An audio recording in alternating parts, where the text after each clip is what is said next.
Okay, let's unpack this. It's kind of amazing, isn't it, how we live in this world that feels so incredibly complex, sometimes just chaotic. Yeah, absolutely. We're constantly hit with information, different ideas about, where to put our trust or how to find purpose. It's easy to feel a bit lost. Or the opposite, right? Putting all our faith in human plans, technology, systems. Exactly, only to see them, well, fall short sometimes.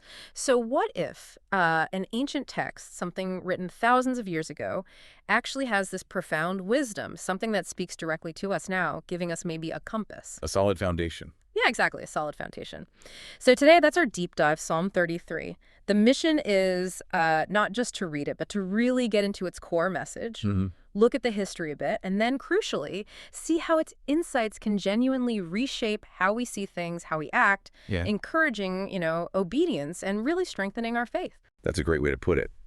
And Psalm 33, it's perfect for this. It really is. It's known as a hymn of praise, celebrating these huge truths: God's creative power, his sovereign control over everything, and his unfailing love. Okay. And what's interesting, like you hinted, it's not specifically linked to one author, like King David, though many psalms are. Right. Yet it just resonates with those powerful, universal themes you find everywhere in wisdom text. That clear, joyful call to worship, this massive sense of awe and deep trust. It kind of transcends one person or moment. Timeless. That is fascinating. Okay, so let's jump right in then. The very beginning, those opening verses, they really hit you with this vibrancy. Rejoice in the Lord, O ye righteous. Sing unto him a new song, play skillfully with a loud noise. Yeah, it's not subtle. Not at all. It mentions the harp, the psaltery. This isn't just quiet internal stuff, is it? It feels like a full-on joyous expression. Why the big emphasis on joy and skillful sound? What's behind that? Well, it's so much more than just, going through the motions. It's about your whole posture internally. Okay. When it calls for skillful, joyful praise, it's like an invitation to bring everything, your creativity, your mind, your emotions, into worship. And the reason for this huge praise comes right after. By the word of the Lord were the heavens made, and all the host of them by the breath of his mouth. Wow. That verse, it anchors everything. It points to this massive truth. Creation is intentional. It wasn't just a cosmic oops or random energy. Right. In that ancient view, everything, stars, oceans, life itself, was deliberately spoken into being, designed, purposed, ordered, with incredible precision. Okay, thinking about that changes things. It really does. Think about what that means for us right now. If the whole universe, down to the tiniest particle, exists because it was intentionally spoken into being, Yeah. then our lives, your life, the world you're in, it's not random. It has meaning baked in. Exactly. Deep meaning, because it comes from a creator with a plan. It's not just theology, it's a whole worldview shift. It can change how you face challenges. There may be less random, more part of something bigger. Yeah. It encourages a kind of obedience that's about aligning with that purpose. That alone is huge. But, okay, here's where Psalm 33 gets, I think, really interesting for us today.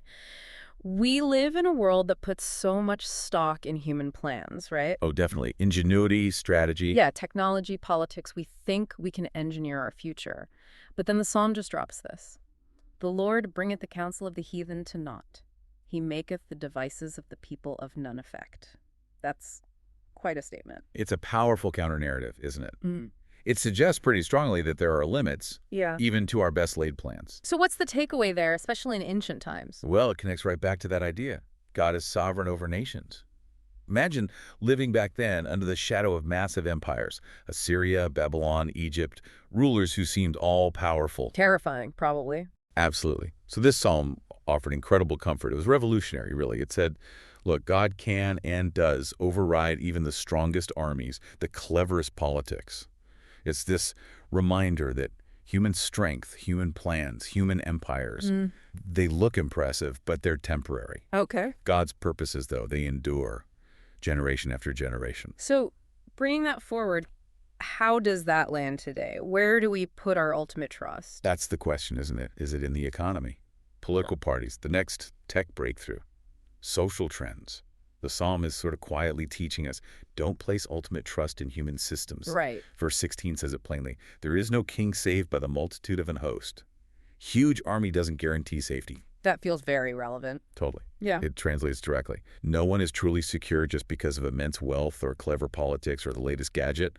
Those things, they're often sold to us as the answer, but the Psalm says, hang on, they have limits. Yeah. Real lasting stability, wisdom Mm-hmm. that comes from somewhere else. Mm-hmm. Realizing that's huge for strengthening your faith beyond just relying on the world, especially when those systems wobble, which they do. Mm. It pushes you toward obedience to something more reliable. That really does offer a different perspective, especially now. Which brings us to another fascinating bit in the psalm, the fear of the Lord. Ah, yes, that phrase. Yeah, it says, "Behold, the eye of the Lord is upon them that fear him, upon them that hope in his mercy, to deliver their soul from death and to keep them alive in famine." Now, fear, that word can sound, well, scary to us today. It can, absolutely. It sounds negative. Right. But you're saying it's different here, not about being terrified. What does it actually mean to fear God in this psalm? You've nailed a key point. It's not about cowering in terror. In this biblical context, fear means reverence and trust. It's this deep, awe-filled respect that naturally leads you to listen, to obey, to rely on him. Okay, reverence and trust, that feels different. It is. And the psalm explains how this kind of fear of the Lord brings protection. Those who honor God with this reverent trust, they aren't forgotten. Think about ancient communities facing literal death and famine. This promise was profound. Real comfort. Immense comfort and resilience. It wasn't just about survival. It was knowing you were seen, known, cared for.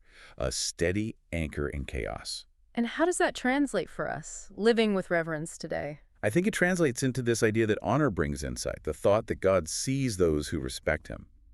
It suggests that living with reverence, being mindful, grateful, ethical in our choices, keeps us grounded, open to guidance. That it's practical. Very practical. It's about living with integrity, knowing there's a standard higher than just what can I get away with. When you honor God in your work, your relationships, how you use your resources, that becomes a path of daily obedience. Not rigid rule following, but aligning your heart with a good purpose. It brings peace, strengthens faith, because you're trying to walk in sync with, well, the source of order itself. Okay, so let's circle back then. We started with that opening call. Rejoice and sing, loudly, skillfully. Yeah. If we're talking about this deep trust, God's sovereignty, this reverent honor, Yeah. why is joyful praise so central? Is it just letting off steam, or does it do something deeper? Does it actually strengthen faith and encourage obedience even when things are tough? Oh, it's absolutely deeper. This is where it gets really transformative, I think.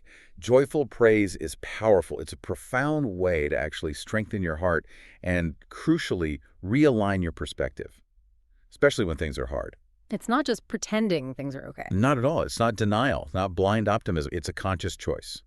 A choice to lift your spirit and focus on something bigger than the immediate problem, on God's enduring power, his intentional creation, his unwavering love. So the act of praising itself Becomes an act of active faith Okay. and deep obedience. You're acknowledging God's worthiness no matter how you feel right then. That connects to the later verses too, doesn't it, about waiting? Exactly. Our soul waiteth for the Lord. He is our help and our shield. This shows us that hope anchors the soul. And it's not passive hope, just sitting back and wishing. Right, not just waiting for magic. No, it's an active, steady confidence, trusting in something bigger, more reliable than ourselves or the shifting circumstances.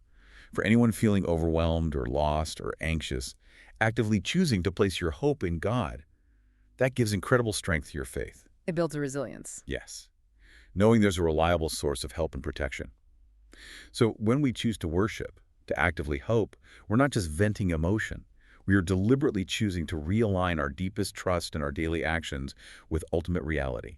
And that reinforces obedience and faith in a way that brings profound peace. Wow. This whole deep dive into Psalm 33, it really hammers home that God's power is just infinitely greater than our plans. And his love is constant for those who trust him. With that reverence and active hope, it's such a timeless message. It really brings it home, doesn't it? The very same truths that gave comfort and direction to people thousands of years ago facing famine and empires. They can guide us right now through economic uncertainty, political divides, personal struggles. It's the same source of strength. Exactly. They praised him back then with harps and voices. Yeah. Today, we can do the same just in our own ways by actively choosing hope over despair, integrity over cutting corners, worship over noise right here in our often chaotic world. So maybe the question for all of us listening is this. How might actively choosing hope or integrity or even just a moment of worship How might that impact your day-to-day?